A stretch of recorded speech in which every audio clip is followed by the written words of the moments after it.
வணக்கம். நான் உங்கள் அன்பான சயின்டிபிக் வேதிக் அஸ்ட்ராலஜர் அஸ்ட்ரோரஞ்சி பேசுகிறேன்.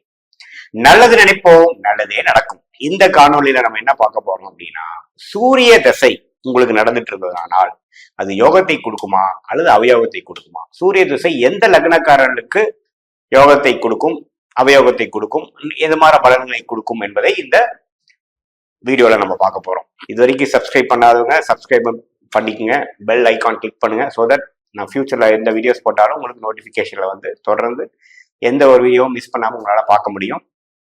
இப்ப பாத்தீங்கன்னா சூரியன்கிறது தான் வந்து ராஜ கிரகம். நம்மளுடைய வானவெளியில இருக்கக்கூடிய எல்லா கிரகத்துக்கும் அரசர் போன்ற ஒரு கிரகம் தான் சூரியன். அந்த சூரிய திசை பாத்தீங்கன்னா 6 வருடம் தான் இருக்கு. இருக்கிற கிரகத்திலேயே அதிகமான தசை காலம் கொடுத்தது பாத்தீங்கன்னா சுக்கிரனுக்கு. அதிக குறைவான கால கொடுத்த ஒரு தசை எந்த கிரகத்துக்கு கொடுத்துருக்காங்க பாத்தீங்கன்னா சூரிய தசை தான். 6 வருடம் தான் சூரிய தசை. சோ அந்த 6 வருடம் வந்து ஒரு பொற்காலமாக யாருக்கு இருக்க போகுது, 6 வருடம் வந்து ஒரு மிகவும் சுமாரான ஒரு பிரச்சனைக்குரிய காலமட்டமாக யாருக்கு இருக்க போகுதுங்கிறது இந்த வீடியோல நம்ம டீட்டெயிலா பார்க்க போறோம். இப்ப பாத்தீங்கன்னா சூரியன் அப்படிங்கிற ஒரு கிரகம் எந்த லக்னக்காரர்களுக்கு அதி நண்பரா வருகிறதோ அந்த லக்னக்காரர்களுக்கு ராஜயோகத்தை கொடுக்கக்கூடியவராக வருகிறார். சூரியன் எந்த ஒரு கிரகத்தோட நட்பா இருக்கு பாத்தீங்கன்னா, சூரியன், செவ்வாய், குரு, சந்திரன் இதெல்லாம் பாத்தீங்கன்னா ஒரு அணியை சேர்ந்தது அப்படிங்கிறது உங்களுக்கு தெரியும். கேதுவும் அதை சேர்த்திக்கலாம். சூரியன், சந்திரன், குரு, செவ்வாய், கேது. சோ சூரியனுங்கிற ஒரு தசை வந்து செவ்வாய் லக்னம் ஆகிய மேஷ லக்னத்துக்கும் விருச்சிக லக்னத்துக்கு யோகத்தை கொடுக்க போகிறார். ஏன்னா அவர் வந்து செவ்வாய் தான் அந்த லக்னக்காரருக்கு அதிபதியாக இருக்கிறது. ஸோ செவ்வாய்ங்கிற லக்னாதிபதியோட அதி நண்பராக இருக்கக்கூடிய கிரகமாகிய சூரியன் வந்து கண்டிப்பாக ஒரு அருமையான ஒரு நட்பலனை கொடுக்கக்கூடிய ஒரு தசையாதான் அவருக்கு அமையும். விருச்சிக லக்னத்துக்கு பாத்தீங்கன்னா 10ஆம் வீடுங்கிற தொழில்ஸ்தானாதிபதியாகவும், மேஷ லக்னத்துக்கு 5ஆம் வீடுங்கிற ஒரு லட்சுமி ஸ்தானாதிபதியாக பூர்வ புண்ணிய ஸ்தானாதிபதியாகவும் வரும்னால ஒரு நல்ல ஒரு மிடில் ஏஜ்ல ஒரு 25 வயசுல இருந்து ஒரு 50-55 வயசுக்குள்ள அந்த சூரிய திசைகள்லாம் மேஷ லக்னக்காரர்களுக்கோ அல்லது விருச்சிக லக்னக்காரர்களுக்கோ வரும் பொழுது அந்த சூரியனும் எந்த விதத்திலையும் பாதிக்கப்படாமல், சனியினால் பார்வையினாலோ சனியின் சேர்க்கையினாலோ பாதிக்கப்படாமல், ஏன்னா சனி பார்த்தோ சேர்ந்தா சூரியன் டிஸ்டர்ப் ஆவார். ஒளி கிரகமாகிய சூரியனை இருள் கிரகமாகிய சனி பார்க்கக்கூடாது. அப்படி பார்த்ததுன்னா ஒரு தப்பான கருமால பிறந்திருக்காங்க, சூரியனோட வேலைகள் சில செய்ய முடியாம போயிடும். சூரியன் என்று சொல்லப்படுகிற பித்ருக்காரகன், அப்பாவை குறிக்கக்கூடிய விஷயங்கள், அரசு விஷயங்கள் இதெல்லாம் கொஞ்சம் பாதிக்கப்படும் அப்படிங்கிற விஷயங்கள் தெரிஞ்சுக்கலாம். சூரியன் நம்ம நல்லா இருக்கும் பொழுது உங்களுக்கே தெரியும், அரசு சார்ந்த விஷயத்துல நல்ல பிராப்தங்கள் இருக்கும். நல்ல பெரிய ஒரு ஸ்ட்ராங்கான ஒரு வசதியான அப்பா கிடைப்பாங்க. அது மாதிரி விஷயங்கள்லாம் வந்து சூரியன் கொடுக்குறாரு. அதே சமயத்துல பாதிக்கப்படும் பொழுது அந்த பிரச்சனை அதுக்குரிய பிரச்சனைகள்லாம் கொஞ்சம் வரும். அது பார்த்துக்கணும். சரி, சூரியன் அடுத்த எந்த லக்னக்காரருக்கு ஓரளவுக்கு நல்ல ஒரு பலனை கொடுக்க போகிறார் என்று பார்த்தால் தனுசு லக்னத்துக்கு. தனுசு லக்னத்துக்கு பாத்தீங்கன்னா சூரியன் 9ஆம் வீடுங்கிற பாகிஸ்தானாதிபதியா வந்து தனுசு லக்னாதிபதி ஆகிய குருக்கு வந்து மிகவும் பிடித்த நண்பராக இருக்கிறார். சோ அடுத்தபடியாக அருமையாக ராஜயோகத்தை கொடுக்கக்கூடிய ஒரு கிரகமாக சூரிய திசை வருகிறது. யாரு? தனுசு லக்னத்துக்கு.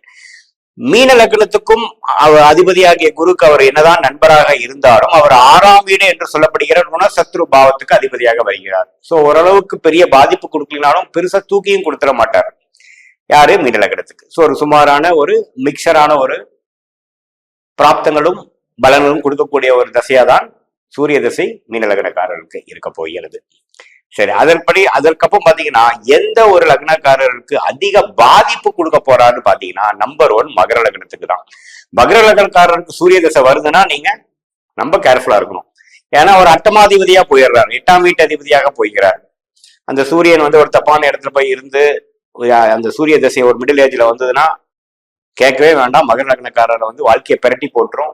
மிட் லைஃப் கிரைசிஸ் என்று சொல்லப்படுகிற விஷயங்கள், உடல் உபாதை, உறவுகள பிரச்சனை, பினான்சியல்ல பெரிய பாதிப்பு, அது எல்லாமே கொடுக்கக்கூடிய ஒரு அம்சம் நிறைந்த ஒரு தசையாக அட்டமாதிபதி திசை என்று சொல்லப்படுகிற தூர திசை கொடுத்துவிடும். அடுத்த ஒரு சனி லக்னமாகிய கும்ப லக்னத்துக்கு 7ஆம் வீட்டு அதிபதியாக வரனால, இல்ல சனிக்கு ஒரு பகை பெற்ற ஒரு கிரகமா இருக்கிறதுனால ஒரு சுமாரான பலன் தான் கொடுக்க முடியும் இல்லையா. ஒரு ராஜயோகத்தை மீன லக்னத்துக்கோ ஒரு தனுசு லக்னத்துக்கோ விருச்சிக லக்னத்துக்கோ மேஷ லக்னத்துக்கோ கொடுக்கக்கூடிய அளவுக்கு கொடுக்க முடியாது. ஸோ அது வந்து மிகவும் சுமாரான ஒரு தசையா தான் கும்ப லக்னத்துக்கு இருக்க போகுது. சரி, துலாம் லக்னத்துக்கும் விருச்சிக லக்னத்துக்கும் பாத்தீங்கன்னா லக்னாதிபதியாகிய சுக்கிரனுக்கு வந்து பகை பெற்ற கிரகமா போயிடுறாரு. துலா லக்னத்துக்கு பாதகாதிபதியாகவும் ரிஷப லக்னத்துக்கு பாத்தீங்கன்னா 4ஆம் வீட்டு அதிபதியா வராரு. ஒரு மாதிரியான ஒரு நியூட்ரலான ஒரு பிளானட்டா தான் இருக்கும் மொழியே பெரிய ஒரு ராஜயோகத்தை கொடுக்கக்கூடிய ஒரு கிரகமாக கண்டிப்பாக துலாம் லக்னத்துக்கும் ரிஷப லக்னத்துக்கும் வரப்போறதில்லை. அடுத்தபடியா பாத்தீங்கன்னா புதனோட லக்னம் ஆகிய கன்னி லக்னம் அண்ட் மிதுன லக்னம்.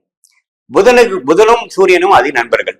சோ அதனால பாத்தீங்கன்னா என்னதான் வந்து கன்னி லக்னத்துக்கு சூரியன் 12ஆம் வீட்டு அதிபதியா வந்தாலும் மிதுன லக்னத்துக்கு 3ஆம் வீட்டு அதிபதியா வந்தாலும் லக்னாதிபதிக்கு நண்பரா இருக்கிறதுனால பெரிய பாதிப்புகள் வரப்போறது இல்லை. மகர லக்னத்துக்கு கொடுக்கக்கூடிய பாதிப்பு அல்லது கும்ப லக்னத்துக்கு கொடுக்கக்கூடிய பாதிப்புலாம் இல்லாமல் ஓரளவுக்கு நல்ல ஒரு விஷயங்கள் கொடுக்கும். ஓரளவுக்கு 11ஆம் இடம் 10ஆம் வீட்டுல திக்கு பலம் வரும்பொழுது நல்ல பலனை கொடுக்கக்கூடிய வல்லமை கொடுத்த ஒரு கிரகமாக தான் சூரியன் வந்து மிதுன லக்னத்துக்கும் கன்னி லக்னத்துக்கு இருக்க போகிறது.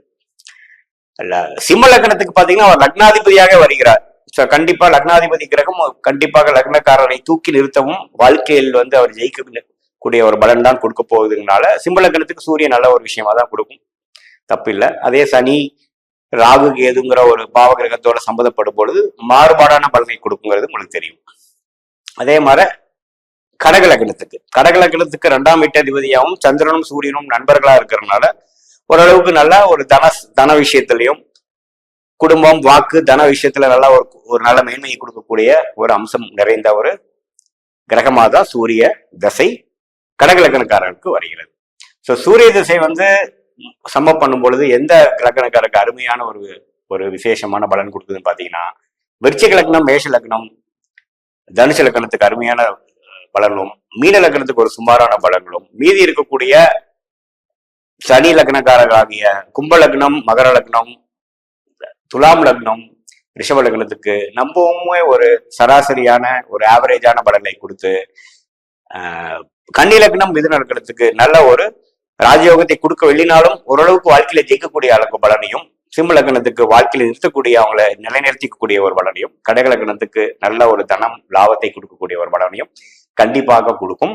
சூரியன் 10ஆம் இடம் என்று சொல்லப்படுகிற இடத்துல திக்பலம் பெறுகிறார், சிம்மத்துல ஆட்சி பெறுகிறார், துலாம்ல நீச்சம் பெறுகிறார். சோ நல்ல ஒரு ஸ்தான பலம், திருக்பலம், குரு சுக்கிரன் பார்வை சேர்க்கை இருக்கும் பொழுது திருக்பலம் பெறுகிறார். நல்ல ஆட்சி உச்சம் இருக்கும் பொழுது நல்ல ஸ்தான பலம் பெறுகிறார். 10ஆம் இடத்தில் இருக்கும் பொழுது திக்பலம் பெறுகிறார். இது மாதிரி ஒரு அம்சத்தில் இந்த மாதிரி பலங்கள் இருக்கும் பொழுது சூரியனோட காரத்துவம் ஆகிய அப்பா விஷயங்கள், அரசு விஷயங்கள், அரசியல் விஷயங்கள், அது மாதிரி விஷயத்துக்கு நல்ல பலன்கள் பெறக்கூடிய ஒரு தசையாக சூரிய திசை கட்டாயம் உங்களுக்கு இருக்கும் என்பதை தெரிந்து கொள்ள வேண்டும். இந்த காணொலி வந்து உங்களுக்கு ஓரளவுக்கு உபயோகமா இருக்கும்னு நம்புறேன். மீது மற்றொரு காணொலி நாம் சந்திப்போம். நன்றி, வணக்கம்.